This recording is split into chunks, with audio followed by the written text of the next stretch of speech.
All right, doing another song that's tuned down in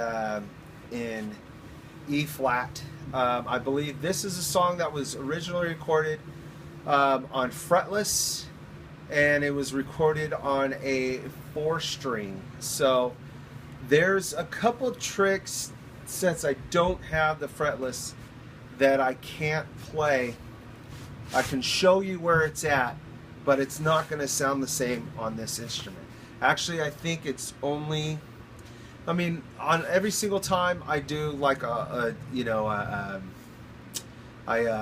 do a little slide up the neck or anything like that, it's not going to be the same as like a fretless. And there's little like vibrato tricks I use in there that are not going to be the same either. But here we go with Death Day. We're going to do the tuning for the 4-string. We're not going to use the 5 on this one, even though it's there. I don't think I'm going to be hitting it. So what we got is we have the E flat, 4th string tuned to E flat. We got the 3rd string tuned to A flat.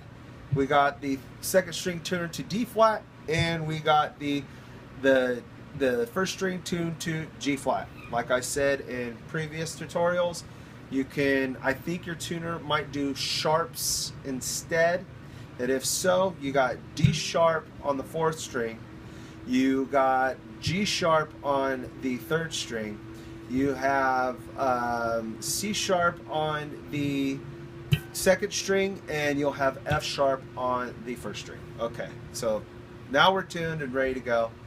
Let's do Death Day. So Death Day starts with the guitar part, very slow song. Boom, boom, dun, dun, dun, dun, boom, boom, boom, boom. I enter with a harmonic on the 12th fret on the 2nd string. Surely shoot.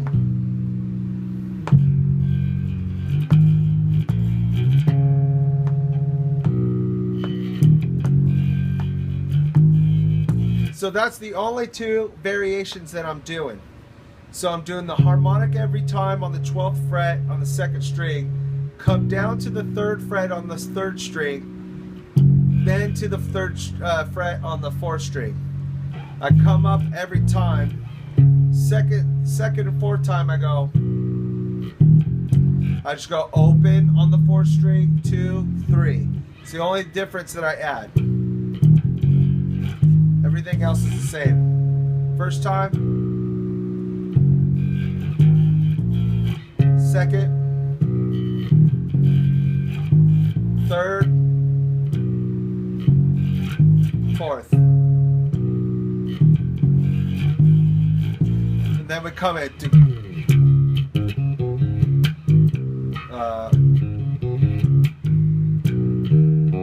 okay, so the first half of the verse. This verse is it's kind of like the first song that I think I ever kind of wrote a bass line that was moving around rather than doing kind of riffy kind of things.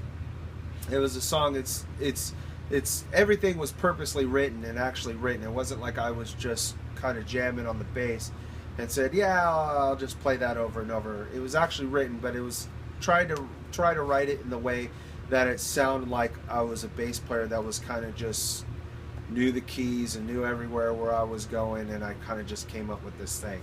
It was very actually strategically planned. I wish I could have been that cool, but unfortunately I wasn't that cool. So what we got going on there, we're on the 5th fret on the 3rd string. Then we go up to the 2nd and 1st string on 7. Then I go from 7 to 5. So then I go 7, 5 on the 1st string, back down to 7 on the 2nd string, back down to the 5th fret on the 3rd string. So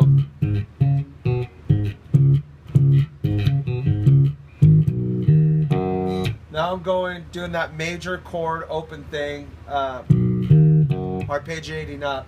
So I'm doing 3rd fret, 3rd string, 2nd fret, 2nd string, open, 1st string.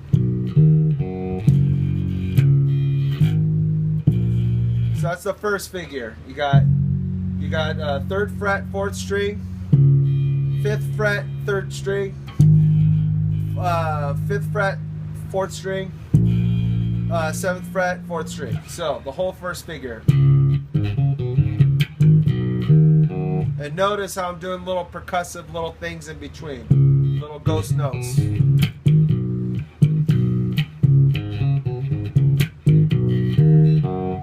Just so it kind of gives it more of a groove, or more of a funk to it, rather than it sounds very stale and stiff.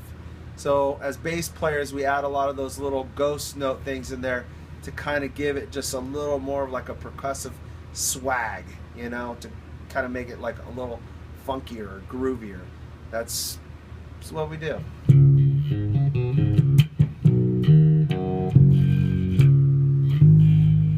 That was the first figure. Second figure.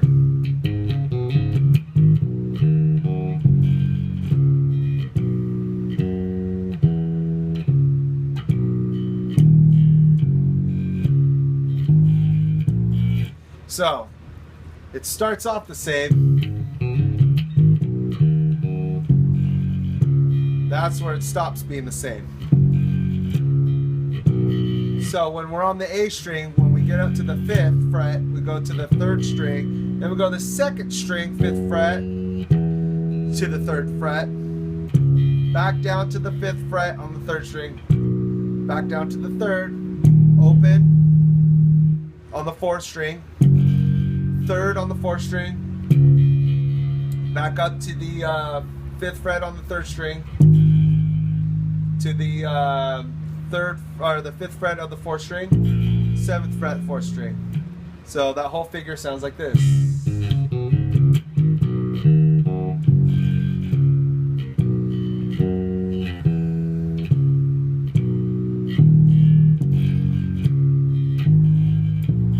So where I'm telling you that the difference between a fretless and a fretted sound right now, and the reason why I won't be able to do certain things is, for example, on something like that, where I'm doing that,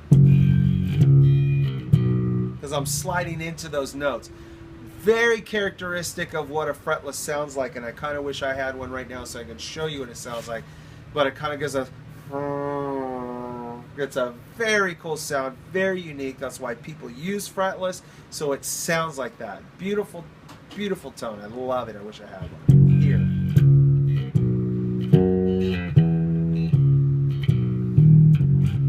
So moving on, the last phrase is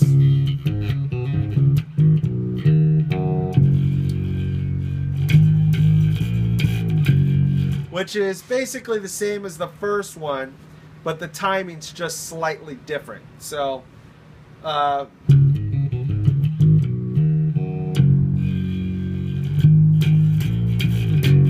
that's all it's doing. It's just pausing on the 3rd, on the 4th string for a little bit.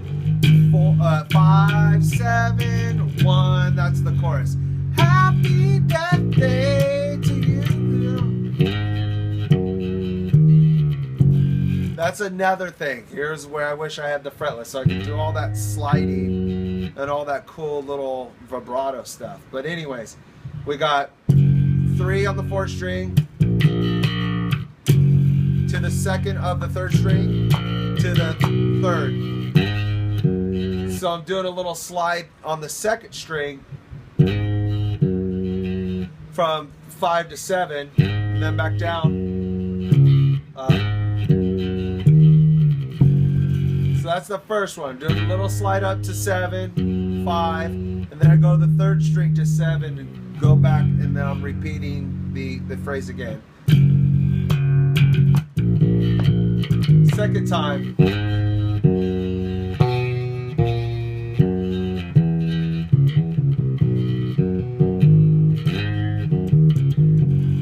So that one's got a little more involved. Once again, wish I had the fretless for it. But so when we come up to here this time, to the 7th, to the 5th fret on the 2nd string, we're going to the 1st string and we're going 5, 4. It's outlining that major chord, which sounds really pretty. So got 5, 4, going to the second string, 5, 3, to the third string, 5th fret. So we're going 5 to the 3rd fret on the second string, back down to 5, chromatically descending, 5, 4, 3 on the 3rd string. So what I'm doing there is doing on the 3rd string, the 3rd string, 3rd fret, and then I'm going to 2nd string, 1st string on the 5th fret. Then I open that 3rd string.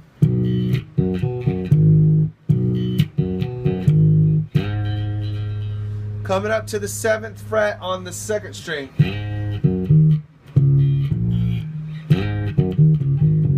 That's what I'm doing. Okay, so I'll go.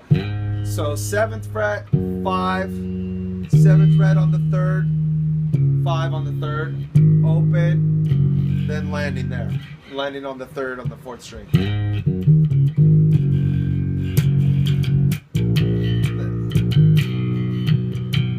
First time I think we just pause on that 3rd fret.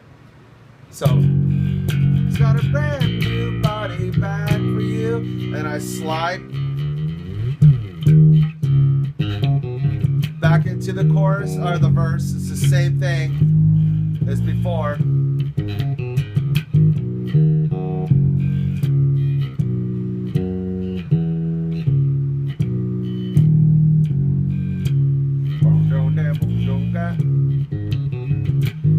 Up to kill. Same thing, chorus.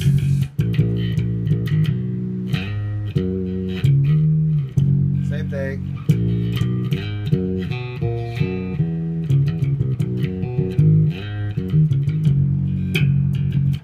Then the second time we hold this out. We hold that out. That's all I add to it.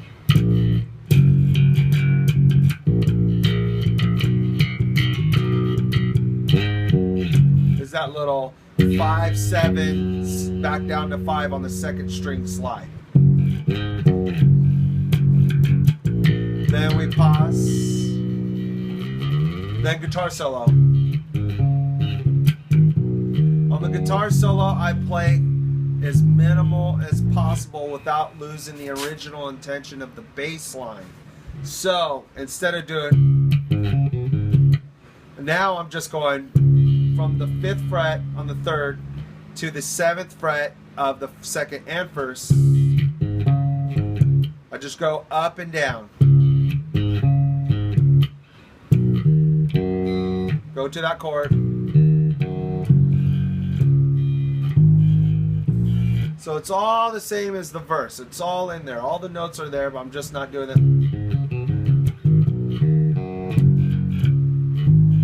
So it's essentially the same exact thing over and over through the guitar solo, but all I'm doing is just mellowing the first part out, and I'm not doing any variation whatsoever. I'm doing that same ostinato over and over and over.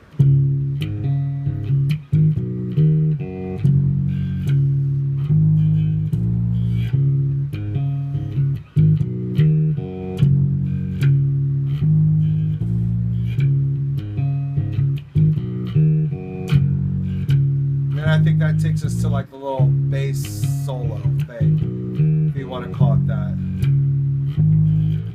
This is where you wish you had the fretless again, because that's how I play it. Like, I slide it up.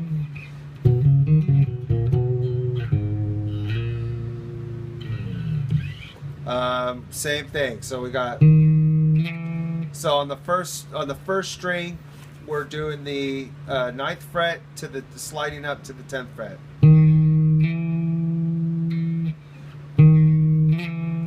Then the little run is, excuse me, the little run is 10, 12 on the 2nd string to 9 on the 1st string, then back down. So 10, 12, 9, 12, 10. Then I incorporate the 9th fret in there on the 2nd string. 9, 10, 7, 9, slide down, 7, 9. Second time, just a slight variation.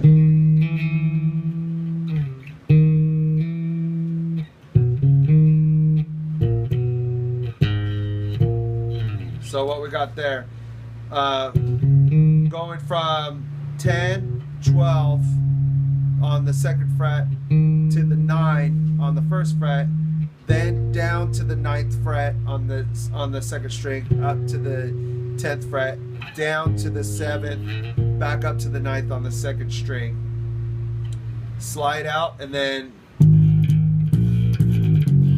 I'm back into the chorus. So after the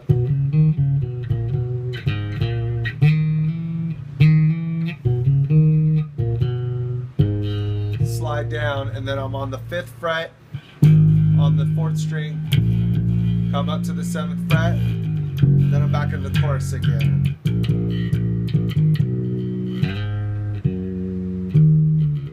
Same as all the other chorus.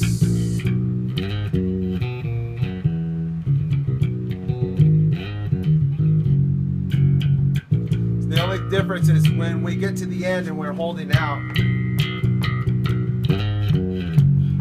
I keep on repeating that pattern where I'm sliding.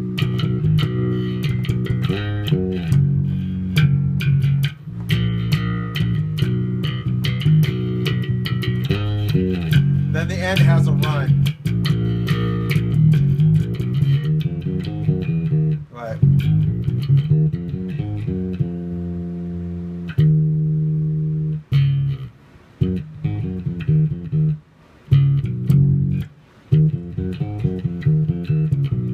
Okay, so the run is, it's major going up, okay? It's 3, it's a major scale going up, 3, 5 on the 4th string, 2, 3, 5 on the on the 3rd string, 2, 4, 5 on the 2nd string, then goes up to the 2nd fret on the 1st string,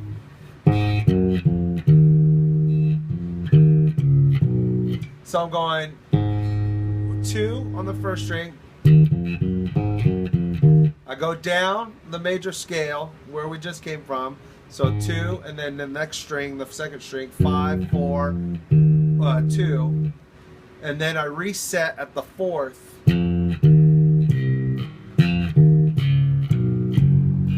reset at the 4th, go back down to 2, 5, 3 on the 3rd string, and then end it on the 3rd fret on the 4th string. So slow again all the way through.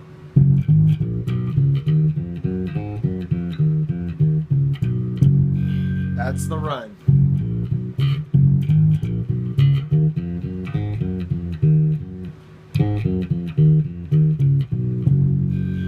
And then it goes to the guitar by itself, and I do this little harmonic thing.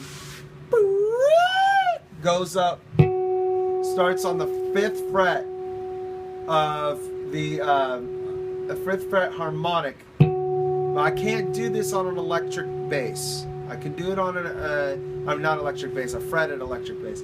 I can do it on a fretless, but what I do is go, and I bring it up to that next harmonic. That's your harmonic there. It's the same as this one, just an octave higher. So I touch the string, and then right after I hit the harmonic, I press down and I take the string all the way up to the octave. And that's how I get that. Unfortunately, like I said, I can't do it here. I need a fretless bass, but that's how you do it. If you have a fretless bass, try it. You basically hit the string, and as soon as you get a good harmonic, you put the finger right down on the fretboard and move it. And move it up to the octave. That's how you'll get that sound. It's on a couple songs that I use. Glow's one of them. Just a little trick I saw some guy do, fell in love with it, wanted to play it all the time. I insert it whenever I can or whenever I'm using fretless. Anyways, that's Death Day. That's a little more complicated of a song. doesn't use any more techniques than just, you know, finger picking and playing. It's not too difficult to get around. If you have any more questions with it, or any questions at all with it, feel free to email me at tyzamoramusic@gmail.com, and I'll see you for the next bunch of songs.